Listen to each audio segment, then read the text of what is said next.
రోమిలికి రాసిన పత్రిక మొదటి అధ్యాయం.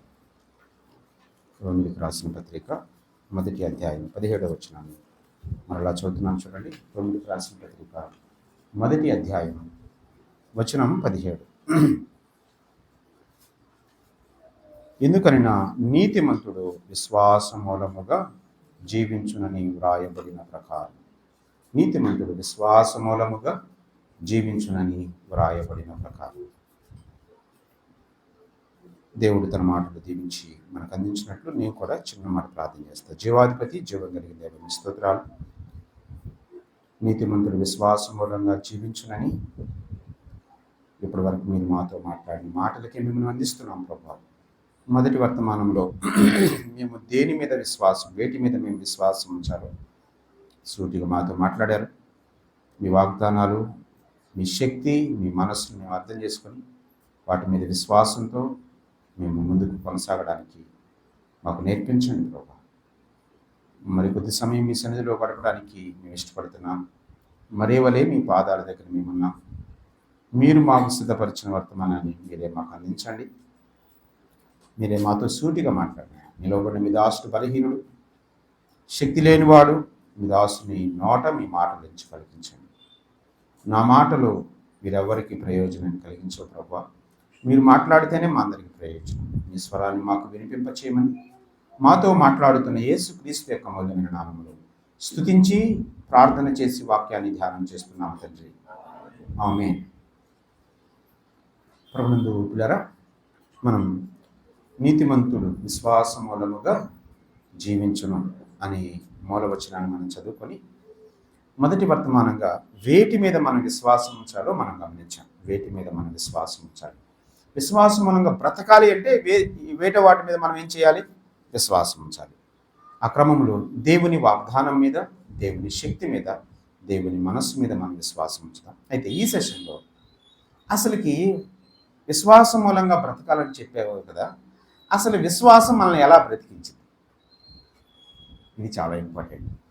విశ్వాసం మనల్ని ఎలాగూ బ్రతికించింది. వాగ్దానాన్ని నమ్మాము, శక్తిని నమ్మాము. ఆ వాగ్దానం, ఆ శక్తి అవన్నీ మనల్ని ఏం చేస్తాయి? విశ్వాసం మనల్ని ఎలా బ్రతికించింది, విశ్వాసం మనల్ని ఎలా బ్రతికించిందో దీనికి కూడా ఒక 3 మాటలు చెప్పి నేను వర్తమానాన్ని తొందరగా ముగిస్తాను. మనం వేటి మీద మనం విశ్వాసం ఉంచాలి, వేటి మీద మనం విశ్వాసం ఉంచాలి రండి చూద్దాం. ఒక వచనాన్ని కొరింథీయులకు రాసిన 2వ పత్రిక, అపోస్తలుడైన పౌలు కొరింథీయులకు రాసిన 2వ పత్రిక 4వ అధ్యాయము 8వ వచనం చదవండి. 4:8 కొరింథీయులకు రాసిన 2వ పత్రిక 4వ అధ్యాయం 8వ వచనం. ఎటు పోయినను శ్రమ పడుచున్నాను. చాలు. తర్వాత కింద అపాయములో ఉన్నాను అన్నాడు. అవునా? 2వ లైన్లో. తర్వాత 9వ వచనంలో తరుమబడు చున్నాను అన్నాడు. తర్వాత 9వ వచ్చిన 2వ లైన్లో పడద్రోయ బట్. అంటే ఇవన్నీ ప్రతికూల పరిస్థితులు. ఇవన్నీ ఏంటి చెప్పండి? ప్రతికూల పరిస్థితులు. పౌలు జీవితంలో ఎటు పోయినా ఏముంది? శ్రమ. ఎటు పోయినా అపాయము. ఎటు పోయినా తరమబడుట. ఎటు పోయినా పడద్రోయబట్ట. అన్ని ప్రతికూల పరిస్థితులు ఉన్నప్పుడు విశ్వాసం మనల్ని ఎలాగ బ్రతికించింది? ఇప్పుడు చూడండి, అపోస్తలుడైన పౌలు జీవితంలో ఎటుపోయిన శ్రమలు ఉన్నాయి. ఇప్పుడు రండి కిందకి 14వ వచనం చూడండి. 14వ వచనం. విశ్వసించి తిని గనుక మాటలాడి తిని. ఎటుపోయినా శ్రమ ఉంది, కానీ విశ్వాసము ద్వారా నేనేం చేస్తున్నాను? మాట్లాడుతున్నాను. ఎటుపోయినా అపాయం ఉంది, కానీ విశ్వాసము ద్వారా నేనేం చేస్తున్నాను? మాట్లాడుతున్నాను. ఎటుపోయినా తరమబడుట ఉంది, కానీ విశ్వాసము నేనేం చేస్తుంది? ఆ తరమబడే పరిస్థితుల్లో, ఎటుపోయిన శ్రమ పరిస్థితుల్లో, ఎటుపోయిన అపాయ పరిస్థితుల్లో విశ్వాసము మాట్లాడిస్తుంది. విశ్వాసం ఆయన ఏం చేస్తుంది? బ్రతికిస్తుంది. ఎలా బ్రతికిస్తుందో చూడండి. 14-15 వచనం చదవండి. అట్టి విశ్వాసముతో కూడిన ఆత్మ గలవారమై ప్రభు అయిన యేసును లేపినవాడు యేసుతో మమ్మను కూడా లేపి నిలవబెట్టునని ఎరిగి విశ్వసించుచున్నాము గనుక. అలాగే కింద మాటలు దేని ద్వారా మాట్లాడుతున్నాడు? అది పైన ఏముంది? శ్రమ. వెరీ గుడ్, బాగా ఫాలో అవుతున్నారు. శ్రమ ఉంది, అపాయం ఉంది, తరుమబడుట ఉంది, పడద్రోయబడుట ఉంది. ఇప్పుడు పైన కింద 16వ వచనానికి ముందే ఏమన్నాడంటే విశ్వసించుచున్నాము గనుక మాట్లాడు.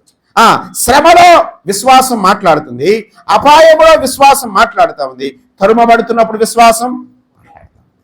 అలాంటి పరిస్థితుల్లో విశ్వాసం ద్వారా బ్రతకటం, విశ్వాసం మనం ఎలా బ్రతికించిందో ఇక్కడ మీకు కొన్ని మాటలు, 3 విషయాలు మీకు చెప్తారండి.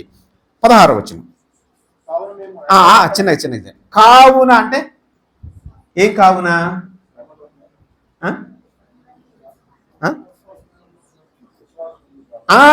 విశ్వాసముంచాము కావున. అది పైన ఏమన్నాడు? 15వ వచనం ఎండింగ్ ఏమన్నాడు? విశ్వసించుచున్నాము గనుక మాట్లాడుచున్నామని ఎండ్ చేశాడు. 16వ వచనం కావున అన్నాడు. కావున అంటే అర్థం ఏంటి? విశ్వాసముంచుచున్నాము కావున. అది దాని అర్థం. విశ్వాసం ఎలా బ్రతికించిద్దో అక్కడ క్లియర్గా ఉంది. అబ్బా, పైన ఏమున్నాయి? శ్రమ, అపాయము, నింద, తరమబడడం, పడద్రోయబడడం, ఇవన్నీ ప్రతికూల పరిస్థితులు. కానీ ఏమంటున్నాడు ఈయన? విశ్వాసం ద్వారా బ్రతికే క్రమంలో విశ్వాసం ఏం చేస్తుంది? కావున మేము మమ్మల్ని తరిమినా, మాకు శ్రమ ఉన్నా, మాకు అపాయం ఉన్నా, మాకు బాధలున్నా, మాకు రోగాలున్నా మేమేం కాము? మేము అధైర్యపడనే పడం. విశ్వాసం ఎంత గొప్పదో చూడండి. ఈ విశ్వాసాన్ని వదిలిపెట్టి డబ్బును, ఆటిని, ఈటిని పట్టుకొని మనం వేలాడి నెమ్మది లేని పరిస్థితులు మన జీవితాల్లో ఏర్పడుతున్నాయి. నెమ్మది లేని ఎన్ని ఉన్నా విశ్వాసం లేకపోతే జీవితంలో సంతోషం ఉంటుంది. ఇక్కడ అన్నాడు కావున విశ్వసించాము కావున మేము అధైర్య పడము. మా బాహ్య పురుషుడు అంటే ఆ పైన ఉన్న ఈ శ్రమలు, ఈ తరుమబడటం ఇవన్నీ ఎవరికి? బాహ్య పురుషుడిగా, ఆంతర్య పురుషుడిగా? మా బాహ్య పురుషుడు కృషించుచున్నాను, ఆంతర్య పురుషుడు దినదినము నూతన పరచబడుచున్నాడు. ఇప్పుడు 17వ వచనం చూడండి. మేము దృశ్యమైన వాటిని చూడక అదృశ్యమైన వాటిని నిదానించి. ఇప్పుడు విశ్వాస మూలముగా బ్రతికే క్రమములో విశ్వాసం మనకి ఏం చూపించింది చెప్పండి? విశ్వాసం మనకి బంగారం చూపించిందా? ఈ రోజుల్లో బంగారం వాళ్ళకి చైన్ ఉంది, నాకు చైన్ లేదు. అదే బాధ మనకి. వాళ్ళు బంగారం చేపించుకున్నారు, నాకు బంగారం లేదు. అంటే విశ్వాసం ఈ చూపించదు మనకి. వాళ్ళకి బంగారం ఉంది, వాళ్ళకి ఇల్లు ఉంది. మాకు తెలిసిన ఒక ఫ్యామిలీ, అక్కడికి చిన్న రోగం వచ్చింది. ఏజ్ కూడా పెద్దదేం కాదు, ఒక 40 years ఉంటాయి. అప్పటికే 2 పిల్లలు ఉన్నారు. చిన్న రోగం వచ్చింది. అక్క భలే కొన్ని సందర్భాల్లో ఎక్కువగా ఆలోచించి ఓవర్ థింకింగ్ అనమాట. వాళ్ళు అప్పటికి ఒక అద్దింట్లో ఉంటున్నారు. బాగా రోగం వచ్చింది. బాగంటే చిన్న రోగం వచ్చింది. ఇక ఆయన చేసేది కూడా ఒక చిన్న ఉద్యోగమే. ఈ అక్క ఏం చేయదు. ఇక ఆయన దగ్గరికి వెళ్ళి, అయ్యా బాగాలేదు, చచ్చిపోతే ఈ ఇంట్లో ఉండి మనం నా శవాన్ని పెట్టలేదు. ఎక్కడ దాకా వెళ్ళిపోయింది చూడండి.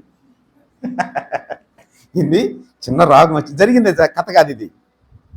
2 పిల్లలు ఉన్నారు. ఇప్పుడు నేను చచ్చిపోయాను అనుకో, ఈ ఇంటి వాళ్ళు ఓనర్స్ నన్ను ఇక్కడ పెట్టలేరు, ఎక్కడ పెడతారు అని ఇక ఆలోచనలోకి వెళ్ళిపోయి ఇల్లు కడతావా లేదా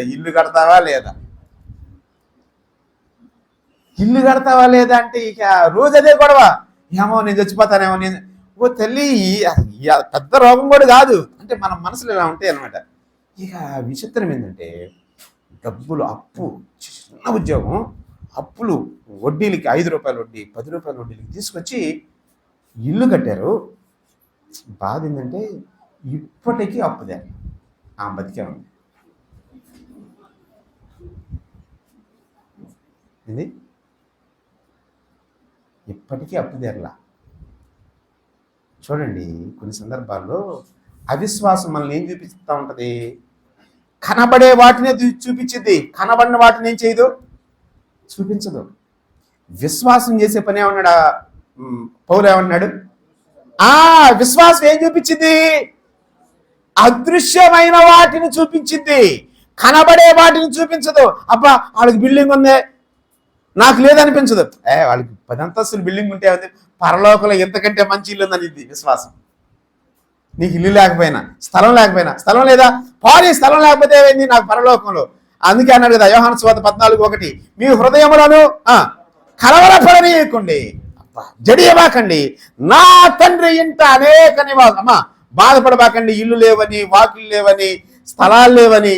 ఈ పోరుతోనే చాలా సందర్భాల్లో మనం మన సామర్థ్యానికి మించి మనం ఏం చేస్తామంటే అప్పులు చేసి చాలా కూరుకుపోతాం, ఇబ్బందులు. దృశ్యమైనవే మనం చూస్తాం, అదృశ్యమైన మనం ఏం చూడం. ఇక్కడ బంగారం కావాలి, బంగారం కావాలి, ఇక్కడ బంగారం మన మెడలో ఉండిద్ది. ఆ విశ్వాసం మాట్లాడితే నీ మీద ఉండే బంగారం రేపు రేపు పరలోకానికి వెళ్తే ఆ బంగారం ఎక్కడ ఉండిద్ది? కాళ్ళ కింద ఉండిద్ది. ఏంది విశ్వాసం అలా మాట్లాడిద్ది. వాళ్ళకి చైన్లు వేసుకున్నారని, అవి వేసుకున్నారని నువ్వేం బాధపడబాకు. రేపు పరలోకానికి వెళ్తే ఆమె వేసుకున్న బంగారం నీ కాళ్ళ కింద ఉండిద్ది అని విశ్వాసం ఏం చేసిద్ది? నిన్ను ధైర్యపరిచింది. ఏం చూపించింది? బంగారం చూపిస్తుందా? కనబడని అదృశ్యం ఏం చూపిస్తుందా? కనబడే బంగారాన్ని చూపించదు, కనబడని బంగారాన్ని, కనబడే ఇంటిని చూపించదు, కనబడని ఇంటిని చూపించింది. కనబడే లోకాన్ని చూపించదు, కనబడని లోకాన్ని చూపించింది. ఏంటది? అది విశ్వాసము ఉంచడం నేర్చుకోండి. విశ్వాసం మనం ఎలా బ్రతికించిందంటే అదృశ్యమైన వాటిని చూచేటట్లు చేసింది. దృశ్యమైన వాటి మీద మనకేమన్నది ఇక మనసు, పోనీ ఏం కాదు అని అనిపించింది. ఈ దృశ్యమైన వాటన్నిటి మీకు అర్థం కావడానికి బైబిల్లోనే ఒక చిన్న ఉదాహరణ చెప్తాను నీకు. అబ్రహాముని దేవుడు పిలిచాడు, అబ్రహాం వచ్చేసాడు. అబ్రహాంతో పాటు ఇప్పుడు ఎవరు వచ్చారు? లోతు కూడా వచ్చాడు. బాగా ఆస్తి ఎక్కువైపోయింది. బాగా ఆస్తి ఎక్కువయ్యేసరికి అబ్రహాం పశువుల కాపర్లకి, లోతు పశువుల కాపర్లకి ఏమైంది? కలహం వచ్చింది. అప్పుడు అబ్రహాముని అన్నాడు, అయ్యా లోతు, మనం బంధువులు అయ్యా, మనం గొడవాడుకోవద్దు, కనానీయుల మధ్య మనం ఉన్న వాళ్ళకి చులకనైపోతాము. ఇదిగో నువ్వు తూర్పుకి వెళ్తే నేను ఎటు వెళ్తాను? పడమటికి వెళ్తా. సరే నువ్వు పడమటికి వెళ్తాను అనుకో, నేను ఎటు వెళ్తాను? తూర్పుకి వెళ్తాను అన్నాడు. వెంటనే ఇప్పుడు ఏం చేయాలి? చిన్నోడు కదా, అయ్యా నాకేం తెలుసు అయ్యా, నువ్వు ఇటు వెళ్ళమంటే అటు వెళ్తాను అనాల్సినాడు. వెంటనే ఎటువైపు చూశాడు? యోర్దాను, సొదొమ ప్రాంతం వైపు చూసి, అది ఎలా ఉందంట? యెహోవా తోటవలే. తోటవలే అంటే పచ్చగా ఉంది. ఇప్పుడంటే మనకి బ్యాంకులు ఉన్నాయి కాబట్టి డబ్బులు అవి దాచిపెట్టుకుంటున్నాం. అప్పట్లో ఆస్తి అంటే ఏంటి? ఆస్తులు అంటే పశువులు సంపద.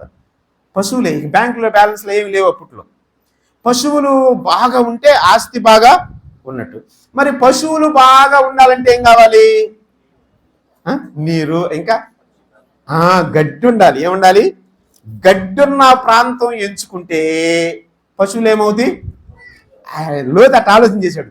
అటు చూడగానే అబ్బా, సొదొమ వైపు చూడగానే ఏం కనపడింది? పచ్చగా కనపడింది. యెహోవా తోట వలె. ఒక్కసారిగా ఊహల్లోకి వెళ్ళిపోయాడు. అబ్బా, ఇంత పచ్చగడ్డి ఉంటే నా పశువులన్నీ ఏమవుతాయి? చాలా అభివృద్ధి చెంది నేను గొప్పని అయిపోతాడు అనుకొని, అయ్యగారు నేను ఇటు వెళ్ళిపోతాలే అన్నాడు. ఆ పచ్చ గడ్డిని చూసి వెళ్ళిపోతానన్నాడు. మంచిదంతా ఎవరికి వెళ్ళిపోయింది? లోతుకి వెళ్ళిపోయింది. అబ్రహాం పైకి చూశాడు. దేవుడు అన్నాడు, ఏం బాధపడబాకు,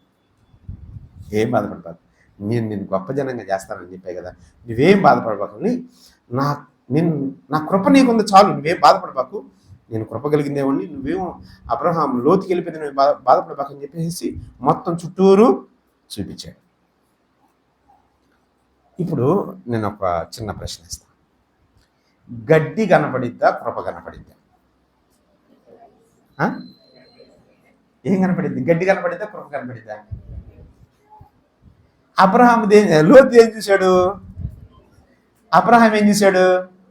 దేవుని కృప నాకుంటే చాలే అనుకున్నాడు. లోతు ఏం చూశాడు? గడ్డిని చూసి. గడ్డి కనపడిద్ది, కృప కనపడదు. ఇంగ్లీష్లో గడ్డిని ఏమంటారు? కృపను ఏమంటారు? ఆ, ఇప్పుడు చెప్పండి, గ్రాస్ కనపడిద్దా, గ్రేస్ కనపడిద్దా? ఆ? మనకేం కావాలి?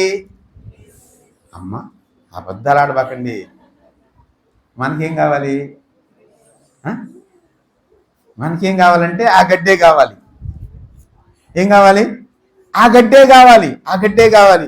అమ్మ, నేనున్నా కదా, నీకు నా కృప నీకు సరిపోయింది. పర్లేదులయ్యా, నీ కృపన్నా ఇది కూడా ఇది కూడా కావాలి, ఈ గడ్డి కూడా కావాలి. కనబడే గడ్డిని చూసి వెళ్ళాడు ఎవరు? లోతు. కనబడని కృపతో వెళ్ళాడు అబ్రహాం.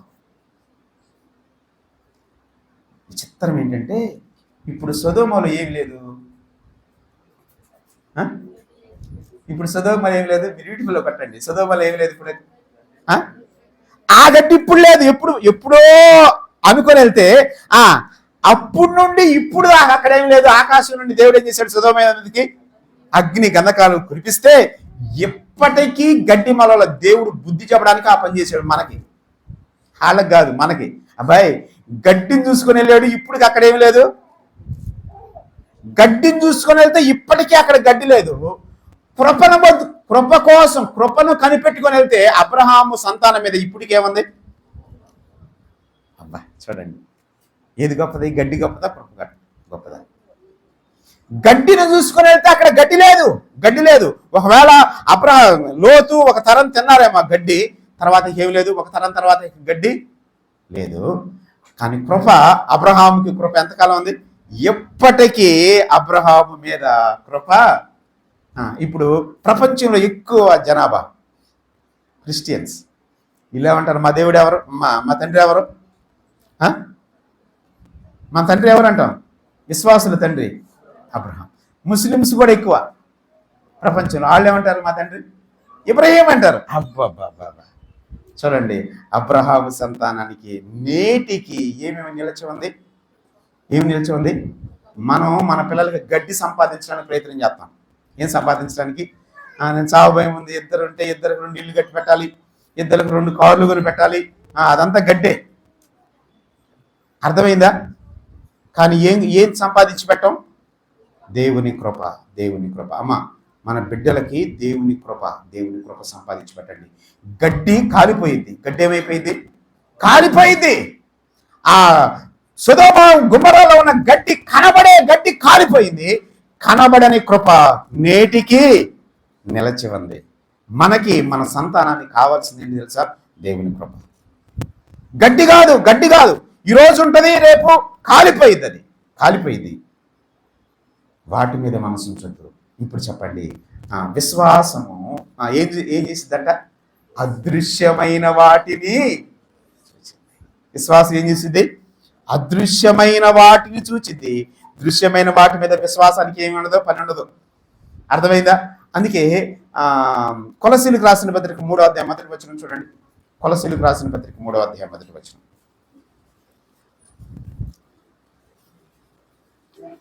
మీరు క్రీస్తుతో కూడా లేపబడిన వారైతే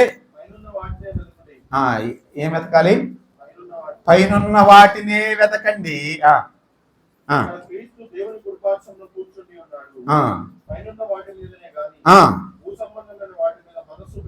మన మనసు అంతా నిజంగా చెప్పండి, దేని మీద ఉండింది?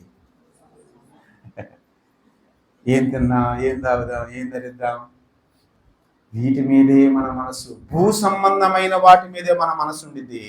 మన మనసు పర సంబంధమైన వాటి మీద. పరలోకాన్ని చూసి తృప్తి పడ్డమే. మీకు తెలిసే ఉంటుంది, రుద్రప్రసాద్ అన్న పేరు విన్నారా? పాటలు పాడతాడన్న, అనంతపూర్. కొంతమంది తెలిసే ఉంటుంది. అన్న సాక్ష్యం చెప్తే నేను విన్నా. మొన్న కూడా మేము కలిసి మీటింగ్ చేశాము. ఆ మీటింగ్లో అన్న పాట పాడాడు. అప్పుడు సాక్ష్యం చెప్పమంటే ఈ విషయం చెప్పాడు. అన్నోళ్ళు చాలా పేదోళ్ళు అంట, చాలా పేదోళ్ళు అయితే తినడానికి కూడా తిండుండేది కదంట. అంటే ప్రారంభంలో మంచిగా చేతపళ్ళు చేశారు, తర్వాత ఊరులంతా వెలేస్తే కనీసం తినడానికి కూడా ఉండేది కదంట.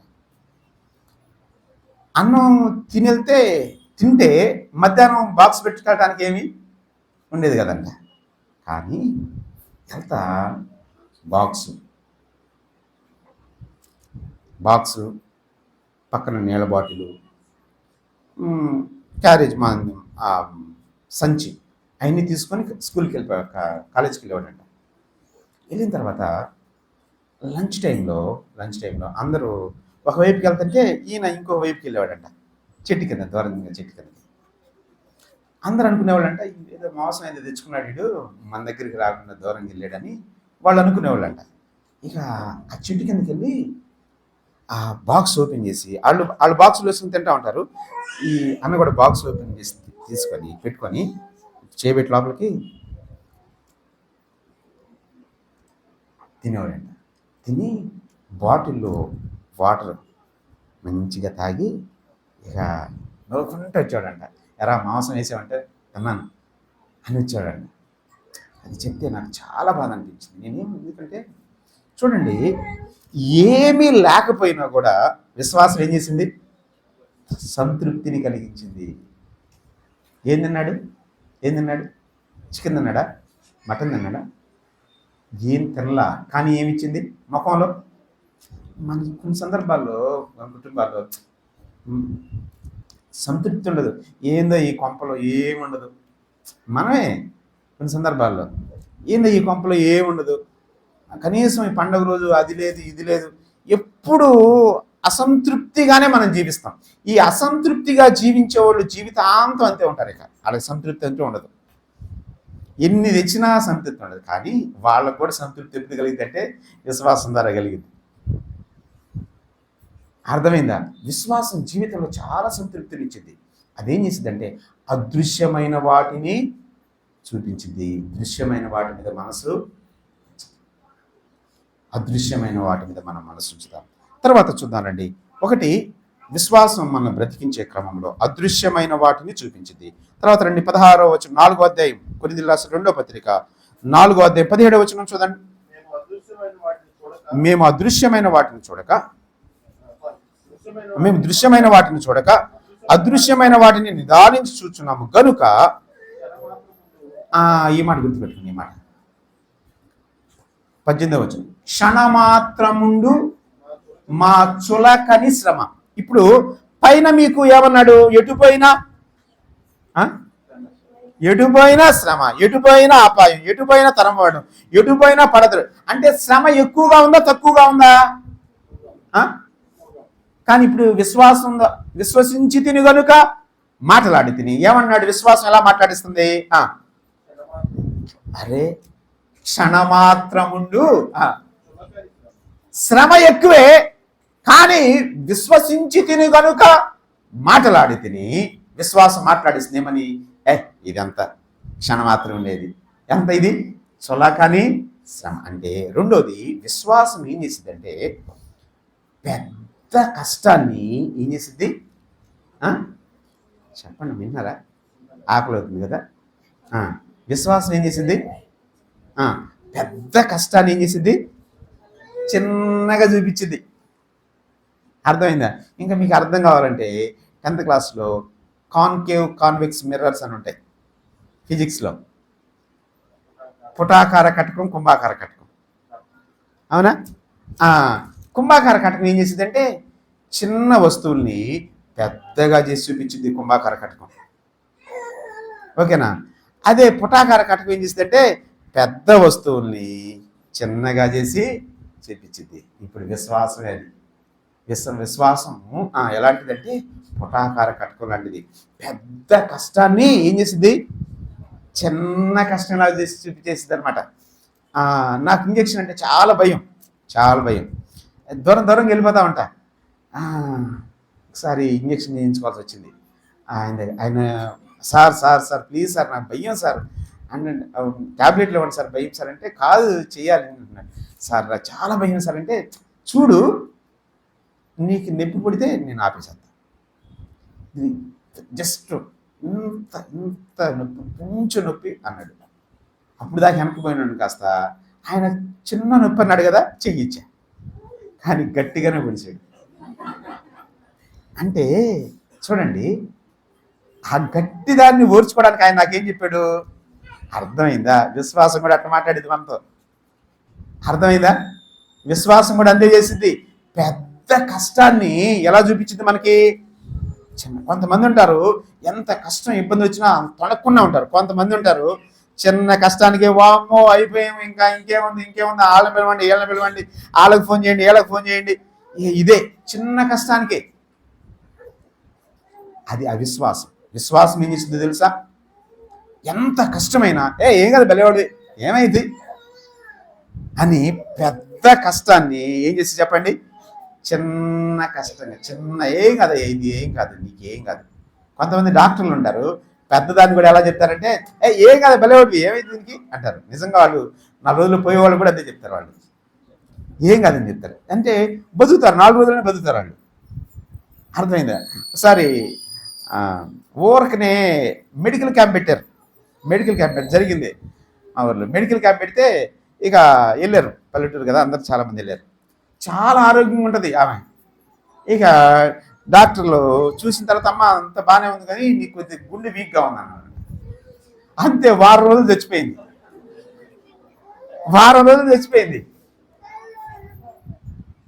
అర్థమైందా? అంటే విశ్వాసము ఏం చేస్తుందంటే పెద్దదాన్ని చిన్నగా చూస్తుంది. అదే అవిశ్వాసం ఏం చేస్తుందంటే చిన్నదాన్ని కూడా ఏం చేస్తుంది, పెద్దగా ఊహించుకొని కష్టపడతాం. ఓకేనా? కాబట్టి విశ్వాసం మనల్ని ఎలా బ్రతికించుద్దో 2 మాటలు చెప్పాను. ఒకటి ఏం చేసింది, అదృశ్యమైన వాటిని చూపించి కష్టంలో నష్టంలో ఇక నీకు దిగులు లేకుండా చేసింది. అంతా ఇక పైకే చూడు అనేది. అర్థమైందా? అవిశ్వాసం ఏం చేసింది, అది లేదు, ఇది లేదు. ఇశ్రాయేలు అంటారు కదా, ఏమంటున్నారు, మాకు మాంసం లేదు, అది లేదు, ఇది లేదు అన్నారు కదా. ఎప్పుడు అవిశ్వాసం అలా మాట్లాడింది. విశ్వాసం ఏం చేసింది అంటే పైకి చూసింది, అబ్బా ఈ లోకంలో ఇల్లు లేకపోయినా పరలోకంలో ఇల్లు ఉంది, ఈ లోకంలో ఆరోగ్యం లేకపోయినా పరలోకంలో నాకేముంటుంది, ఇక ఈ పరలోకంలో ఈ అనారోగ్యాలు ఉంటాయా, షుగర్లు, బీపీలు అక్కడ ఉండవు. ఇక నాకు పరలోకంలో దేవుడు మహిమ శరీరాన్ని ఇస్తున్నాడు, ఆ శరీరంలో నాకేమీ ఉండవు అనే ఒక ధైర్యాన్ని మనకి ఇచ్చింది. అదృశ్యమైన వాటిని చూపించింది.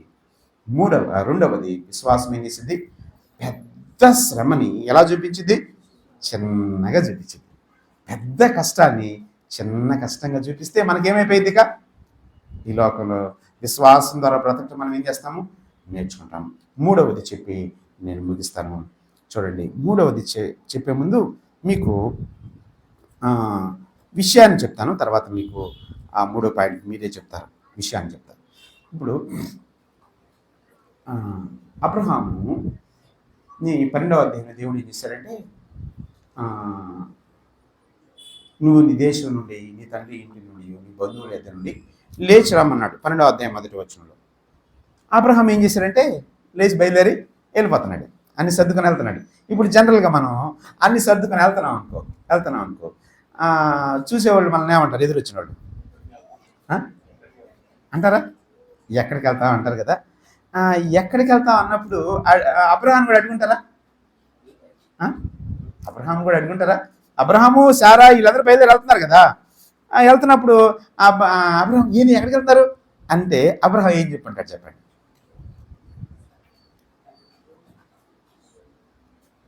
ఏం చెప్పుంటాడు అక్కడ, తాను ఎక్కడికి మీరు అపోస్తల కార్యముల గ్రంథం 7వ అధ్యాయం చదువుకోండి. తాను ఎక్కడికి వెళ్ళవలెనో ఎరుగకనే బయలువెళ్ళను అన్నాడు. ఆయన ఎక్కడికి వెళ్ళాలి ఆయనకి తెలీదు. ఇప్పుడు అడుగుతున్నారు ఏమని, ఏంది ఇంత సడన్గా వెళ్తున్నారు అబ్రహాం, సరే ఏంది ఇంత సడన్గా బయలుదేరారు, మీరు ఎక్కడికి వెళ్తున్నారు, ఎప్పుడు వస్తారు అంటే ఇప్పుడు దానికి వాళ్ళ దగ్గర ఏం లేదు. ఇప్పుడు సేమ్ సమాధానం లేదన్నారు కదా. ఏం సమాధానం చెప్పుంటాడో గెస్ చేద్దాం మనం. ఏం సమాధానం చెప్పుంటాడో జస్ట్ గెస్ చేయటం అంతే. ఓకేనా? ఇప్పుడు రండి, సేమ్ సిచ్యువేషన్, సేమ్ క్వశ్చన్ మళ్ళీ మనం 22వ అధ్యాయంలో చూస్తాం. మీరు చదవదు, నేను చెప్పేస్తాను చదవదు. 22వ అధ్యాయంలో దేవుడు ఏం చేశాడంటే ఇప్పుడు మళ్ళా ప్రత్యక్షమై అబ్రామా అని పిలిచాడు. ఫస్ట్ అబ్రామ్ అని పిలిచి ఏమన్నాడు, నేను నీ సంతానం ఇస్తానన్నాడు కదా. అయిపోయింది వాగ్దానం. 21వ అధ్యాయంలో వాగ్దానం నెరవేరింది. 22వ అధ్యాయంలో మళ్ళా పిలిచాడు అబ్రహాం పిలవగానే పరిగెత్తుకుంటే వెళ్ళాడు. ఎందుకని, మొన్న కొడుకు అన్నాడు, ఈసారి మళ్ళా ఏదో ఉంటుంది అని అయ్యో చెప్పని కలగానే ఏమన్నాడు అబ్రాహాంని, అబ్బాయి ఏం లేదు కానీ నీకు ఒక్కడైనా నీ కుమారుని నీవు ప్రేమించే ఇస్సాకుని తీసుకెళ్ళండి, నేను చూపించుకో పర్వతం మీద ఒకదాని మీద నువ్వు అతను ఏం చేయాలి, దహన బలి చేయాలన్నాడు. ఇక అంతే, మనం ఇప్పుడు దాకా విన్నాం. బయలుదేరి వెళ్ళిపోతా ఉన్నాడు. కట్టెలు ఉన్నాయి, నిప్పు ఉంది, వెళ్ళిపోతా ఉన్నారు. ఈ ఇస్సాక్కి డౌట్గా ఉంది. ఏంది మనం ఎక్కడికి వెళ్తున్నాము, కట్టెలు నిప్పు ఉంది, అసలు గొరిపెలేది అని మనసులో ఒక డౌట్ ఉంది. కొంచెం దూరం వెళ్ళిన తర్వాత అడుగుదామా వద్దా, అడిగితే మా నాన్న ఏమంటాడు అని, పెద్ద ఆయన కదా, కోపం రుచిదని అడుగుదామా వద్దా అనుకుంటా ఉన్నాడు. కొంచెం దూరం వెళ్ళిన తర్వాత మనసు ఆపుకోలేక నన్ను ఆగునానా అన్నాడు. ఏందిరా ఏంది అన్నాడు. ఏం లేదు కానీ మనం ఎక్కడికి వెళ్తున్నావు అన్నాడు. అదేరా చెప్పే కదరా, నేను బలి చేయడానికి, దహన బలి చేయడానికి వెళ్తున్నావు అని చెప్పే కదరా. అవునా, నిజమేనా? నిజమేరా. నువ్వు నిజం చెప్పు. నిజమేరా, అక్కడికే మనం వెళ్తున్నాం. మరి అయితే కట్టెలు ఉన్నాయి, నొప్పి ఉంది, గొర్రె పిల్ల ఏది? ఆ క్వశ్చన్ ఈ క్వశ్చన్ ఎలా ఉంది, అర్థమైందా? ఆ క్వశ్చన్కి ఇప్పుడు సమాధానం ఉంది కానీ పిల్లవాడికి ఏం చేయలేడు, చెప్పలేడు, సమాధానం లేదు కృష్ణ. అప్పుడు అబ్రహాం ఇచ్చిన సమాధానం ఏం చెప్పండి, దాన్ని యెహోవా ఈరే యెహోవా. ఇప్పుడు చెప్పండి, అక్కడ ఏం చెప్పుంటాడు, ఇప్పుడు చెప్పండి, అర్థమైందా? అంటే కొన్ని మన జీవితాల్లో కొన్ని ప్రశ్నలకు సమాధానాలు చెప్పలేం, సమాధానాలు ఉండవు. నేను కాలేజీలో చేసేటప్పుడు వరుసగా ఒక 3 రోజులు ఆబ్సెంట్ అయితే పేరెంట్స్ని తీసుకురామని చెప్పాను. వరుసగా 3 రోజులు ఆబ్సెంట్ అయితే ఖచ్చితంగా పేరెంట్ రావాలని చెప్పాను. పాపం నాకు తెలియదు, నేను కొత్తగా వెళ్ళాను కాలేజీకి. ముందే ఇక చెప్పి తర్వాత క్లాసులోకి వెళ్ళాలి నాతో చెప్పి. ఇంకా క్లాస్కి వెళ్ళాను. అమ్మాయి నుంచొని ఉంది. ఏమ్మా 3 రోజులు రాలేదు కదా, మీ నాన్న తీసుకురాకుండా ఎందుకు వచ్చావు అన్నా. మీ నాన్న తీసుకోకుండా ఎందుకు వచ్చావు అన్నా. అంతే, నుంచొని పడపడా నీళ్ళు కార్చేసింది. మీ నాన్న ఎందుకు తీసుకురాలేదు అని అంటే ఆ అమ్మాయి కళ్ళల్లో నీళ్ళు కారిపోతా ఉన్నాయి. నాకు అర్థం కాల. పిల్లల నుండి సార్ వాళ్ళ నాన్న చనిపోయారు సార్ అన్నారు. చాలా బాధ అనిపించింది. ఇప్పుడు నేను అడిగిన ప్రశ్నకి ఆ అమ్మాయి దగ్గర ఏం లేదు, కన్నీరే సమాధానం. అవును, మన జీవితాల్లో కొన్ని ప్రశ్నలకు సమాధానాలు ఎందుకు ఇలా జరిగింది, కన్నీరే సమాధానం. అలాంటి పరిస్థితుల్లో దేవుడు మనకిచ్చేది యెహోవా. దాన్ని మనం ఏం చేయాలి, దేవునికి మనం ఏం విశ్వాసం ఏం చేసిందంటే దేవునికి మనల్ని అప్పగించుకునేటట్టు దేవుడే చూసుకుంటాడు. అదే కదా, దహన బలికి గొర్రె పిల్లని ఎవరు చూసుకుంటారు, దేవుడే. మన జీవితంలో కొన్ని ప్రశ్నలకు సమాధానాలు ఉండవు, వాటికి మన విశ్వాసం ఇచ్చే సమాధానం ఏంటి, దేవుడే చూసుకుంటాడు. అర్థమైందా? విశ్వాసం ఎంత గొప్పదో చూడండి. కొన్ని ప్రశ్నలకు సమాధానాలు ఉండవు, చెప్పలేం. అయ్యో ఎందుకు ఇలా జరిగింది, తలుచుకుంటే గుండెలు బద్దలైపోతాయి, తలుచుకుంటే వేదన, దుఃఖము, బాధ. అప్పుడు విశ్వాసం మీతో మాట్లాడింది దేవుడే చూసుకుంటాడు. అయ్యో నా భర్త చనిపోయాడు, పిల్లలకి పెళ్ళిళ్ళు ఎలా చేయాలి, విశ్వాసం ఇచ్చే సమాధానం దేవుడే చూసుకుంటాడు. దేవుడే చూసుకుంటాడు. నా కుటుంబంలో ఇలాంటి అనారోగ్య పరిస్థితులు ఏర్పడి ఉద్యోగం చేయలేను, ఏం చేయాలి, నా భవిష్యత్తు, నా బిడ్డల భవిష్యత్తు. అప్పుడు విశ్వాసం ఇచ్చే సమాధానం దేవుడే చూసుకుంటాడు. దేవుడే చూసుకుంటాడు. మానవ జీవితాల్లో కొన్ని క్లిష్టమైన పరిస్థితుల్లో సమాధానాలు చెప్పలేరు. దుఃఖమే, ఏడ్పే సమాధానంగా ఉన్న పరిస్థితుల్లో విశ్వాసం ఇచ్చే సమాధానం ఏం చెప్పండి, దేవుడే చూసుకుంటాడు. దేవుడే చూసుకుంటాడు. అబ్రహాము గుండె పిండేసినట్టు అయిపోయింది. కుమారుడు నాన్న గొర్రె పిల్లేది అంటే, అయ్యో నా కుమారుడు నేను ఇప్పుడు ఏం చేయాలి, పని చేయాలి. అలాంటి పరిస్థితుల్లో విశ్వాసం ఇచ్చిన సమాధానం దేవుడే చూసుకుంటాడు. ప్రభువుని పిల్లరా, ఎన్ని సందర్భాల్లో కృంగిపోతున్నారు, ఎన్ని సందర్భాల్లో నలిగిపోతున్నారు. సమాధానాలు లేక ఏంటి జీవితం? భవిష్యత్తును గురించి చింతించి అయ్యో ఏంటి నా భవిష్యత్ అంధకారంగా ఉంది అంటారు కొంతమంది. నాకేం కనబడడం లేదు, అంధకారం, నా భవిష్యత్తు చూస్తుంటే నాకు భయం వేస్తుంది అంటారు. అప్పుడు నీ జీవితానికి విశ్వాసం ఇచ్చే సమాధానం ఏంటి తెలుసా? దేవుడే చూసుకుంటాడు. దిగులు పడద్దు. మన భవిష్యత్ ఆయన చేతుల్లో ఉంది. నీ భవిష్యత్తును నువ్వు మార్చుకోలేవు, నీ జీవితాలను మార్చుకోలేవు. దేవుడు ఒక వ్యక్తి జీవితాన్ని ఏం చేయగలడు చెప్పండి? మార్చగలడు. దీనులను, దరిద్రులను ఉన్నతమైన స్థానంలో ఉంచగలిగిన వాడు దేవుడు. నీ జీవితాన్ని మార్చగలిగిన వాడు, నీ పరిస్థితులను మార్చగలిగిన వాడు, ఎలాంటి పరిస్థితినైనా మార్చగలిగిన వాడు దేవుడు. ఆయనకు అప్పగించుకో. దేవుడే చూసుకుంటాడులే.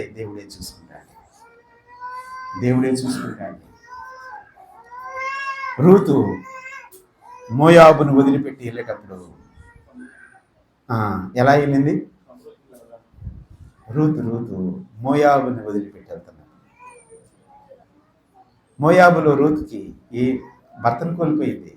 రూతు నయోమి గురించి కాదు.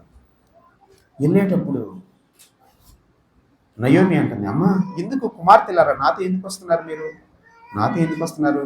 మీకు అక్కడికి వస్తే భర్త లేడు, అక్కడికి వెళ్తే ఇల్లు వాకిలు ఉంటాయని ఏమి లేదు, మీరు మోయాబులోనే ఉండండి అంటే ఓర్పా ఏం చేసింది? అక్కడే ఉండిపోయింది. కానీ రూతు బయలుదేరింది. ఎట్లా బయలుదేరి తెలుసా? దేవుడే చూసుకుంటాడు. నీ జనమే, నీ దేవుడే నా దేవుడు. అబ్బా, దేవుడే చూసుకుంటాడు. నా భవిష్యత్తు దేవుడే. భర్త లేడు, మామ లేడు, ఆ ఇంట్లో పురుషులే లేరు. ఎవరు చూసుకుంటాడు? రూతు ఎలా వెళ్ళింది? దేవుడే చూసుకుంటాడులే.